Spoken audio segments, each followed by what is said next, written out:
सुप्रभात बच्चों। आज आपके गद्य खंड का ये चौथा अध्याय फणीश्वर नाथ रेणु के द्वारा लिखित है। एक कहानी के रूप में है और इसका शीर्षक है पहलवान की ढोलक। तो ये जीवन परिचय आप पहले लिख लेंगे और जीवन परिचय के उपरांत आप इस पाठ का जो लघु सारांश इसमें दिया गया है, पहलवान की ढोलक कहानी का लघु सारांश, वो आप लिख लेंगे यहाँ से और यहाँ तक। ठीक है बच्चों, अब आप सीधे आते हैं पाठ की टेक्स्ट यानी कहानी पर आते हैं। तो पहलवान की ढोलक इस कहानी का शीर्षक है। तो इस कहानी में क्या है, थोड़ा सा हल्का सा एक छोटा सारांश है कि पहलवान है जो ढोलक की आवाज को सुन करके पहलवानी के दाव पेच सीखता है। उसने कभी कोई पहलवान गुरु नहीं बनाया, बल्कि ढोलक को ही अपना पहलवान माना और अपने बच्चों को भी वह यही सलाह देता है कि बच्चों, जब भी आप, क्योंकि उसके दोनों बच्चे जो हैं ना वो क्या हैं, पहलवान हैं, तो उनको वो कहता है कि जब भी आप अखाड़े में हो, कुश्ती लड़ते हो, तो ढोलक की आवाज़ ज़रूर सुनना। और ढोलक की आवाज़ कोई ना कोई संदेश देती है, हमें दांव पेंच सिखाती है।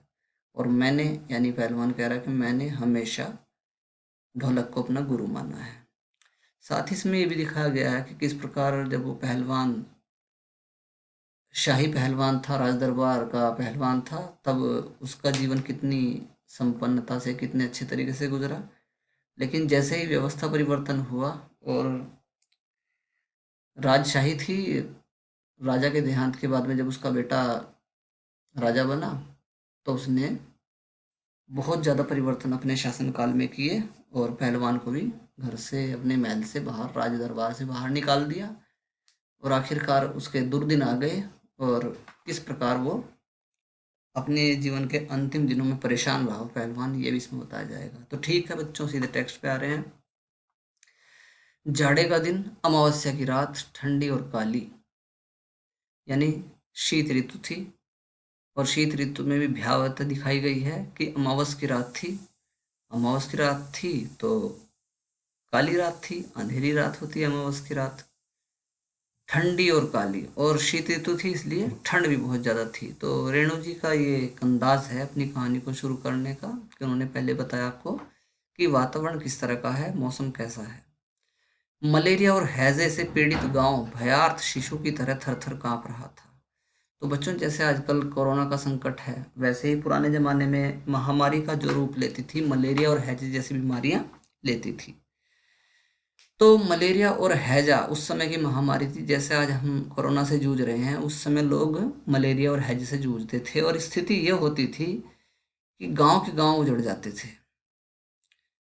यानी एक लाश घर में पड़ी है, जब तक उसको, उसका संस्कार करके आते हैं तो पता लगता है कि परिवार में एक आदमी मृत्यु और हो गई। इतना बुरा ये उस समय की दो खतरनाक बीमारियां थी। तो यहाँ पे थोड़ा मानवीकरण किया गया है। मलेरिया और हैजे से पीड़ित गांव भयार्थ शिशु की तरह का थर-थर कांप रहा था। यानी पूरा गांव एक ऐसे डरे हुए बच्चे की तरह कांप रहा था। जैसे बच्चा डर के कांपने लगता है, तो पूरा गांव मलेरिया और हैजे के कारण गांव का गांव थर-थर कांप रहा था। पुरानी और उजड़ी बांस फूस की झोपड़ियों में अंधकार और सन्नाटे का सम्मिलित साम्राज्य, अंधेरा और निस्तब्धता। तो थोड़ा फीचर की भाषा है कि गांव में जो रहते हैं लोग, उनके पास पक्के मकान तो नहीं है, बांस फूस की उनकी झोपड़ियां हैं और उनमें भी अंधकार और सन्नाटे का मिला जुला साम्राज्य है। अंधेरा और निस्तब्धता, सन्नाटा। उसके पश्चात अगला पैराग्राफ। अंधेरी रात चुपचाप आंसू बहा रही थी। फिर से मानवीकरण किया गया है अंधेरी रात का कि अंधेरी रात चुपचाप आंसू बहा रही थी। अब आंसू कैसे बहाएगी अंधेरी रात? तो कहने का मतलब यह है कि वातावरण ही इस तरह का था कि मानो रात भी चुपचाप आंसू बहा रही हो। निस्तब्धता करुण सिसकियों और आहों को बलपूर्वक अपने हृदय में ही दबाने की चेष्टा कर रही थी। हर ओर से करुण सिसकियों की आवाज आ रही थी। लोग रो रहे थे, कराह रहे थे, कुछ दर्द के मारे और कुछ इसलिए रो रहे थे कि उन्होंने अपने प्रियजनों को खो दिया था। तो जो निस्तब्धता थी, रात का सन्नाटा था, वो उन करुण सिसकियों को और उन आहों को बलपूर्वक अपने हृदय में ही दबाने की चेष्टा कर रहा था। यानी एक बार फिर मानवीकरण किया गया, बहुत ज्यादा मानवीकरण है इन पंक्तियों में। आकाश में तारे चमक रहे थे, पृथ्वी पर कहीं प्रकाश का नाम नहीं। अब बच्चों यहाँ आप इसका जो निहितार्थ है उसकी तरफ चले गए। आकाश में तारे चमकने का मतलब यह है कि शहर में कुछ लोग तो बेफिक्र सो रहे थे, उनको किसी तरह की कोई चिंता नहीं थी, क्योंकि शहर बीमारियों से बचे हुए थे। लेकिन पृथ्वी का मतलब है यहाँ पे गांव, गांव पर कहीं प्रकाश का नाम नहीं। कहने का मतलब ये हो गया कि आकाश में तारे चमक रहे थे, एक माहौल शहर का है जहाँ लोग संपन्न हैं, उनको किसी तरह की कोई समस्या नहीं है। और एक गांव धरती का, यानी गांव का एक माहौल गांव का है जहाँ उम्मीद की कोई किरण शेष नहीं थी। आकाश से टूटकर, इसमें भी गहरा निहितार्थ है। आकाश से टूटकर यदि कोई भावुक तारा पृथ्वी पर जाना भी चाहता तो, यानी शहर का कोई व्यक्ति जिसके मन में इन गांव वालों के प्रति कुछ संवेदना आती थी, यदि वो ये कोशिश करता कि मैं गांव में जाकर के इन लोगों की कुछ सहायता कर दूं, तो उसकी ज्योति और शक्ति रास्ते में ही शेष हो जाती थी। तो वह जो शहर से निकला हुआ व्यक्ति है, गांव वालों की सेवा करने के लिए, सहायता करने के लिए, रास्ते में ही उसकी हिम्मत जवाब दे देती थी, क्योंकि उसको डर ये भी रहता था कि कहीं ऐसा ना हो कि इस बीमारी की चपेट में मैं भी आ जाऊं। जो माहौल आज का है कोरोना के कारण, वो उसी समय का माहौल मलेरिया और हैजे के कारण था, इसलिए हर आदमी को एक दूसरे के संपर्क में आने से डर लगता था। अन्य तारे उसकी भावुकता अथवा असफलता पर खिलखिलाकर हंस पड़ते थे। जो शहर के लोग, जिनको पता होता था कि हाँ ये आदमी गांव में लोगों की सहायता करने के लिए जा रहा है, और जब वो बीच रास्ते से ही वापस आ जाता था तो लोग उसका मजाक उड़ाते थे, हाँ करके आ गया तो सहायता। तो बच्चों आप देख रहे हो कि आज के माहौल के साथ में भी हम इस पैराग्राफ को थोड़ा सा जोड़ के अर्थ इसका निकाल सकते हैं। आगे आते हैं, अगला पैराग्राफ है, सियारों का क्रंदन और पेचक की डरावनी आवाज कभी कभी निस्तब्धता को अवश्य भंग कर देती थी। तो गांव है तो जंगल भी हैं, जंगल भी हैं तो वहां पे गीदड़ भी हैं, वो गीदड़ हैं तो वो क्रंदन भी करते हैं, सियार क्रंदन करते हैं। तो सियारों का क्रंदन और पेचक, पेचक उल्लू की डरावनी आवाज कभी कभी निस्तब्धता को अवश्य भंग कर देती, जो रात का सन्नाटा था उसको तोड़ देती थी। गांव की झोपड़ियों से कराहने और कै करने की आवाज, गांव में गरीब लोग थे, झोपड़ियों में रहते थे, कराह रहे थे दर्द के मारे और उल्टियां कर रहे थे। मलेरिया और हैजे में उल्टियां भी ज्यादा होती हैं। कै करने का मतलब, कै के साथ दो आई की मात्रा दी हुई है, इसका होता है अर्थ उल्टी, वोमिटिंग। गांव की झोपड़ियों से कराहने और कै करने की आवाज, हरे राम हे भगवान की टेर अवश्य सुनाई पड़ती थी। लोग बार बार ईश्वर को याद कर रहे थे। बच्चे भी कभी कभी निर्बल कंठों से माँ माँ पुकार कर रो पड़ते थे। जब बच्चे बीमार हो गए थे, हैजे और मलेरिया की चपेट में थे, और उन बच्चों के निर्बल कंठ, कमजोर गलों से माँ माँ की आवाज बार बार निकल रही थी। पर इससे रात्रि की निस्तब्धता में विशेष बाधा नहीं पड़ती थी। लेकिन रात्रि के सन्नाटे को ये चीज, क्या, बच्चों के कंठों से निकलने वाली आवाज और बड़ों की कराहने की और कै करने की आवाज, इससे रात्रि के सन्नाटे पे कोई खास फर्क नहीं पड़ता था। आगे पैराग्राफ है,